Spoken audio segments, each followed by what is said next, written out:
Affairs के video में आप लोगों को बताया था कि कल से हम लोग जो है दृष्टि का सामान्य ज्ञान करेंगे। जैसा कि आप यहाँ देख रहे हैं कि ये जो बुक है दृष्टि आईएएस की, इसमें IAS, PCS, NDA, CDS, CAPF, SSC, CPO, railway, banking सभी एक दिवसीय एग्ज़ामों के लिए यह काफ़ी महत्वपूर्ण बुक है। इस वजह से मैंने सोचा कि पहले इस बुक को कवर किया जाए और हम शुरुआत करेंगे आपको भारतीय इतिहास के पौराणिक इतिहास से हम शुरू करेंगे, फिर मध्यकालीन, फिर आधुनिक होते हुए हम जितने भी सब्जेक्ट यहाँ आप देखेंगे, जितने भी सब्जेक्ट आप यहाँ देख रहे हैं कि जो मेंशन है यहाँ पे, इन सभी सब्जेक्टों को जो है हम अलग अलग वीडियो के माध्यम से कवर करेंगे। ठीक है दोस्तों, तो बढ़ते हैं आगे कि देखते हैं क्या कुछ है इस किताब में और कैसे ये सब उपयोगी है। तो चलते हैं अगले पेज पे।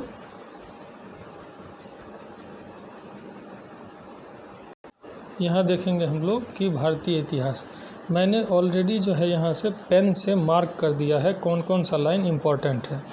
तो इस पेज में जो प्राचीन इतिहास का जो ये पेज है, इसमें भारतीय इतिहास के स्रोत के बारे में बताया गया है। ठीक है, तो भारतीय इतिहास के जो साहित्यिक स्रोत हैं उनमें ब्राह्मण साहित्य जो है, आपको ब्राह्मण साहित्य उसमें जो है एक है, और दूसरा है क्या कि मतलब आगे साहित्य पुरातात्विक स्रोत हम आगे देखेंगे। ये साहित्यिक और पुरातात्विक दो टाइप का यहाँ पे जो है सोर्स मेंशन किया है, जिसके माध्यम से हमको पौराणिक इतिहास के बारे में, प्राचीन इतिहास के बारे में पता चलता है। तो देखेंगे यहाँ पे क्या कुछ है। तो दिया हुआ है यहाँ पे कि ब्राह्मण साहित्य में जो है वेद, और वेद के में 4 वेद आते हैं, ऋग्वेद, यजुर्वेद, सामवेद और अथर्ववेद। तो ऋग्वेद के बारे में देखते हैं कि इसमें से जो क्वेश्चन आता है बेसिकली कि इस वेद को पढ़ने वाले को क्या कहते हैं। तो इस वेद के पढ़ने वाले को होत्री कहते हैं। यहाँ मेंशन किया हुआ है दोस्तों, आप देख सकते हैं, मैंने ऑलरेडी अंडरलाइन किया हुआ है पेन से। आप उन्हीं पॉइंट को देखेंगे ताकि आपका जो है पॉइंट टू पॉइंट रिवीजन होता रहे। ऋग्वेद का पहला और 10वां मंडल सबसे अंत में जोड़ा गया, ये भी क्वेश्चन पूछा गया है कई बार बीपीएससी में। ऋग्वेद के तीसरे मंडल में सूर्य देवता सावित्री के बारे में जो है चर्चा है, जो जिससे गायत्री मंत्र भी रहता है वहाँ पे, मतलब 3rd में गायत्री मंत्र भी है। और 9वें मंडल में देवता सोम, और 10वें मंडल में जो है आपको चातुर्य वर्ण, मतलब जो है 4 वर्णों का उल्लेख है। ये भी आप जो है याद रखेंगे दोस्तों। अब आ जाते हैं यजुर्वेद में। यजुर्वेद में जो है देखिए, जनरली यजुर्वेद के 2 भाग हैं, शुक्ल यजुर्वेद, कृष्ण यजुर्वेद। इतना पूछता नहीं है, आपको क्या क्या याद रखना है यजुर्वेद में कि यजुर्वेद के पढ़ने वाले को क्या कहते हैं। यजुर्वेद को पढ़ने वाले को अघर्व्यू कहते हैं। होत्री ऋग्वेद और यजुर्वेद अघर्व्यू। इसी तरह सामवेद में आएंगे तो सामवेद का अर्थ होता है गान, यानी कि यह गीतों वाला वेद है। ठीक है, और इसको हम गा सकते हैं, इसीलिए इसको जो है गीतों वाला वेद भी कहते हैं। सामवेद के मंत्र को पढ़ने वाले को उद्गाता कहते हैं, ये आपको याद रखना है। और अथर्ववेद की रचना जो है अथर्वा ऋषि और अंग ऋषि दोनों मिलके किए थे, इसीलिए अथर्वांग ऋषि वेद भी इसको कहा जाता है। इसमें जो है ब्रह्म ज्ञान, धर्म, औषधि प्रयोग, जादू टोना आदि के बारे में दिया गया है। अथर्ववेद के उच्चारण करने वाले को पुरोहित ब्रह्मा कहलाता है, ब्रह्मा कहते हैं। तो होत्री ऋग्वेद, अघर्व्यू यजुर्वेद, देन उद्गाता जो है सामवेद, और जो है अथर्वांग ऋषि वेद यानी अथर्ववेद के पढ़ने वाले को ब्रह्मा कहते हैं। और इन चारों वेदों को जो है कलेक्टिवली संहिता कहा जाता है, संहिता। ठीक है, अब आ जाइए यहाँ पे। ये जो बॉक्स है वो बहुत ही इम्पोर्टेंट बॉक्स है, इसको तो याद करना ही करना है, क्योंकि कई बार 1 नंबर का प्रश्न तो यहाँ से बराबर पूछ ही लिया जाता है।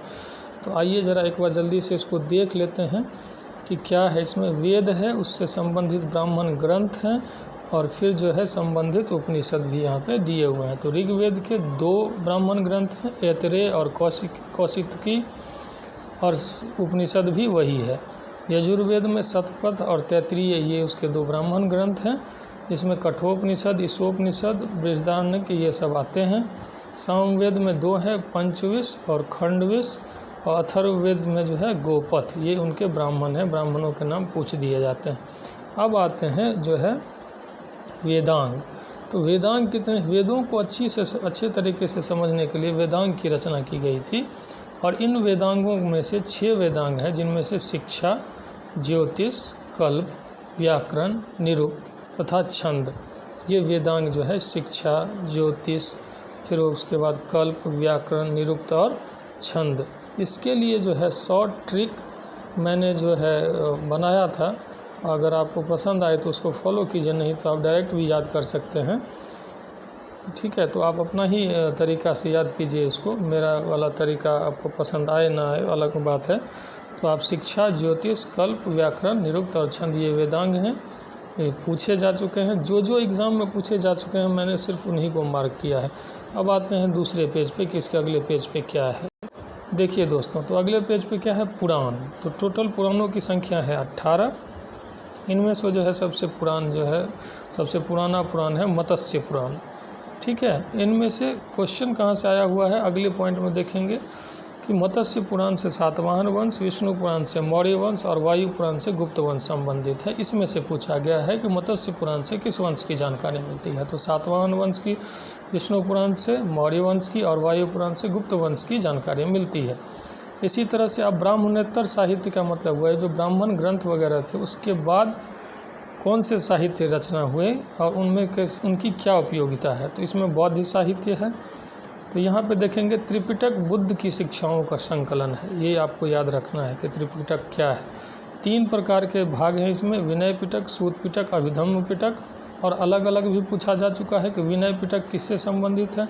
तो इसमें संघ संबंधित मतलब बौद्ध संघ संबंधित नियम और आचार संबंधित शिक्षाओं का संग्रह है। सूत पिटक में धार्मिक सिद्धांत और धर्मोपदेश का संग्रह है। अभिधम्म पिटक में जो है दार्शनिक सिद्धांतों का संग्रह है। तो ये बिल्कुल आप याद रखेंगे, इनसे तो क्वेश्चन आना ही आना है। दीपवंश और महावंश 2 पाली ग्रंथ हैं, पाली भाषा में लिखे हुए हैं और मौर्यकालीन इतिहास के बारे में जानकारी देते हैं। अंडरलाइन किया हुआ है ऑलरेडी। अच्छा, हीनयान का प्रमुख ग्रंथ जो है कथावस्तु है और महायान का प्रमुख ग्रंथ जो है ललिता विस्तार और दिव्यदान आदि है। ये भी कई बार पूछा गया है, इसीलिए आप याद रखेंगे। जैन साहित्य को क्या कहा जाता है, आगम कहा जाता है, ये भी पूछा जा चुका है।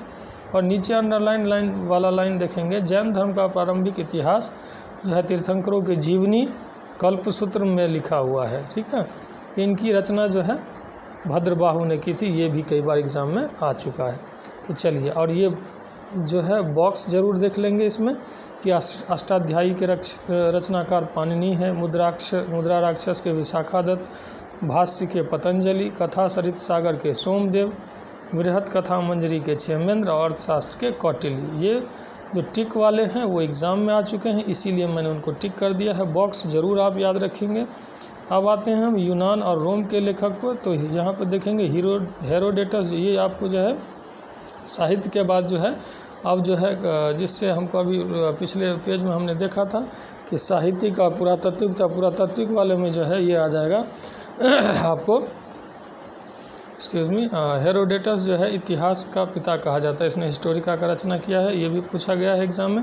प्लिनी ने नेचुरल हिस्ट्री का रचना किया है। और 63वीं या 64वीं बीपीएससी में पूछा गया था कि पेरिप्लस ऑफ एरिथ्रियन सी के रचनाकार कौन है। तो ये एक अज्ञात लेखक है, ये आपको ज़रूर याद रखना है। अगले पेज में इसी तरह से आप देखेंगे कि चीनी यात्रियों का विवरण दिया हुआ है। तो फाहियान चंद्रगुप्त द्वितीय के समय में आया था। अल-बरूनी किसकी रचना की, तो तहकीक हिंद कुताबुल हिंद की। ठीक है, फिर उसके बाद क्या दिया हुआ, एडवर्ड सचाउ ने तहकीक हिंद का अंग्रेजी में अनुवाद किया। फिर अभिलेख में आ जाते हैं, पुरातत्विक शोध के अभिलेख में देखते हैं बोजकाई बोगस कोई से अभिलेख जो मिला है उसमें तो ऋग्वेद की तिथि ज्ञात करने में मदद मिलती है इससे। तो ये सारी बातें जो भी इसमें अंडरलाइंड है, यहाँ देखेंगे आप कि अभिलेखों के अध्ययन को एपिग्राफी कहते हैं। भारत के पश्चिमोत्तर भाग में लेखयुक्त सिक्के सर्वप्रथम यवनों ने जारी किए थे, पूछा जा चुका है। सिक्कों के अध्ययन को क्या कहते हैं, ये भी पूछा जा चुका है। उसको न्यूमिज्मेटिक्स बोलते हैं। ठीक है, प्रागैतिहासिक काल क्या है? जिसमें लिपि का विकास नहीं हुआ था। ठीक है, और प्रागैतिहासिक काल में देखिए आप पुरापाषाण काल आ जाता है, इसमें होमोसेपियंस मानव थे। तो ये क्वेश्चन आया हुआ है बीपीएससी में कि होमोसेपियंस मानव किस काल से संबंधित हैं। और पुरापाषाण काल के जो है प्रमाण भीमबेटका रायसेन मध्य प्रदेश के से मिला हुआ है। फिर इसमें क्या दिखा है? रॉबर्ट बुशफर्ट ने सर्वप्रथम 1863 ईस्वी में भारत के पल्लावरम में पुरापाषाण औजारों की खोज की। मतलब पुरापाषाण कालीन औजार वैसे तो कई जगह से मिले हैं, लेकिन सबसे पहले जो है दक्षिण भारत में जो है इसका खोज हुआ, जिसका खोज रॉबर्ट बुशफर्ट ने 1863 ईस्वी में किया था। मध्यपाषाण काल में देखेंगे कि मध्य प्रदेश के आदमगढ़ और राजस्थान के बागौर नामक मध्यपाषाण के स्थल से पशुपालन के जो है प्राचीनतम साक्ष्य मिले हुए हैं। तो जो भी अंडरलाइंड वर्ड हैं, अंडरलाइंड सेंटेंसेज हैं, इनको आप बराबर ज़रूर देख लीजिए, क्योंकि मैंने खुद पढ़ा है, इसको किया है, और ये इम्पोर्टेंट एग्ज़ाम में आ चुके हैं और आगे आएंगे भी, क्योंकि इनका फ्रीक्वेंसी बराबर रहता है। तो अभी इतना ही दोस्तों, अगले वीडियो में हम नवपाषाण काल से लेके आगे 3 पेज और आगे ऐड करेंगे। 3 पेज करके हम लोग अपना वीडियो बनाते चलेंगे और रिवीजन करते चलेंगे दोस्तों। ठीक है दोस्तों, धन्यवाद, जय हिंद।